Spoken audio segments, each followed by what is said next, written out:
जय हिंद दोस्तों। जैसा कि आपको पता है देश में क्या हो रहा है, क्या ठीक, क्या सही, क्या गलत सबको पता है। जो गवर्नमेंट के सपोर्टर हैं उनको भी, जो नहीं सपोर्टर है जो गवर्नमेंट का सपोर्टर नहीं है मैं वो बता दूं वो देशद्रोही नहीं है। जो गवर्नमेंट का सपोर्टर नहीं है, जो क्वेश्चन पूछता है वो सच्चा भारतीय है। जो गवर्नमेंट का गलत बात में भी सही काम गलत गवर्नमेंट का काम है, क्योंकि सही काम में अगर हो सकता है कि उसको गलत सही काम को सही बोलूँ या ना बोलूँ, लेकिन गलत अगर काम करता है तो बोलना ही चाहिए। क्यों? और सही काम कर रहा है तो सरकार की उसकी ड्यूटी है, उसका कर्तव्य है काम करना। हमने इसको चुना है सही काम करने के लिए, तो क्यों बोल मैं सही काम कर रहा है तो। लेकिन अगर गलत काम कर रहा है तो हर इंडियन को बोलना चाहिए, चाहे वो गवर्नमेंट सपोर्ट में हो या गवर्नमेंट के अगेंस्ट में हो। और गवर्नमेंट के अगेंस्ट वाला कोई भी देशद्रोही नहीं होता है, सच्चा इंडियन होता है, ये याद रखना। ठीक है। ए हमारे प्यारे भारत के वासियों, कब तक तुम राम मंदिर के नाम पर बलात्कारियों एवं उसको बचाने वाले नेताओं को वोट करोगे? कब तक हत्यारों को अपने क्षेत्रों में वोट देते रहोगे? कब तक गद्दी पर बैठे हुए नेताओं को गुलामी करोगे? कब तक अपनी जवानी को किताबों में खत्म करते रहोगे? कब तक हमारे ही टैक्स से बांटे हुए पैसे लेकर अपना वोट और अपनी आत्मा बेचते रहोगे? क्या हमारी आत्मा मर गई है जो हम एक मंदिर और मस्जिद को लेकर के इन नेताओं को अपनी नासमझी, नाअक्ली का फायदा उठाने दोगे? क्या तुमने गांधी के इस देश को ऐसे बर्बाद होने दोगे? अपने अंतर आत्मा से पूछो, क्या पिछले कुछ सालों में सच में भारत आगे बढ़ा है? और किस चीज में आगे बढ़ा है? जब कोई इस सरकार से सवाल पूछता है तो सरकार के अनभक्त लोग उसको देशद्रोही बोलते हैं और पाकिस्तान चले जाने की बोलते हैं। क्या हम इस इतने नीचे गिर गए हैं जो हमारे द्वारा चुनी गई सरकार से सवाल भी नहीं पूछ सकते? सच्चा भारतीय वही है जो सत्ता में बैठे लोगों से सवाल पूछे, न कि अपोजिशन में बैठे लोगों से। हम एक सच्चा भारतीय जब भी सत्ता में बैठे लोगों से सवाल करते हैं तो ये लोग नेहरू जी की और इंदिरा गांधी जी की कमियां बताने लगते हैं।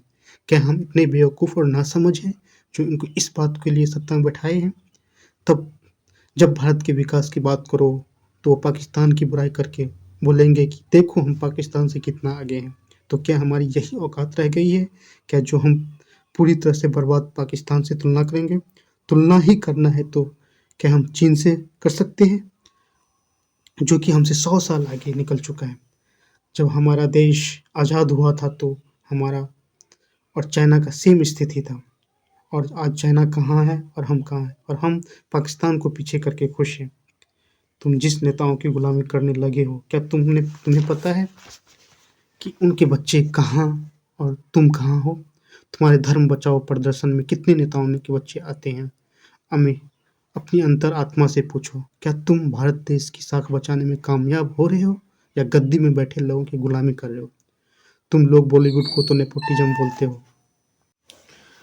कभी इन नेताओं के बेटा बेटी के बारे में पता करो। अचानक से बिना चुनाव लड़े मंत्री बन गया। जैसा अगर अमित शाह का बेटा नहीं रहते तो क्या वो सच में आईसीसी में रहता? राजनाथ सिंह का बेटा एमपी रहता? जीतम राम मांझी का बेटा मंत्री रहता? और भी उदाहरण है, पता कर सकते हो, हर चीज उपलब्ध है नेट पर। अगर रील्स देखने से फुर्सत मिले तब।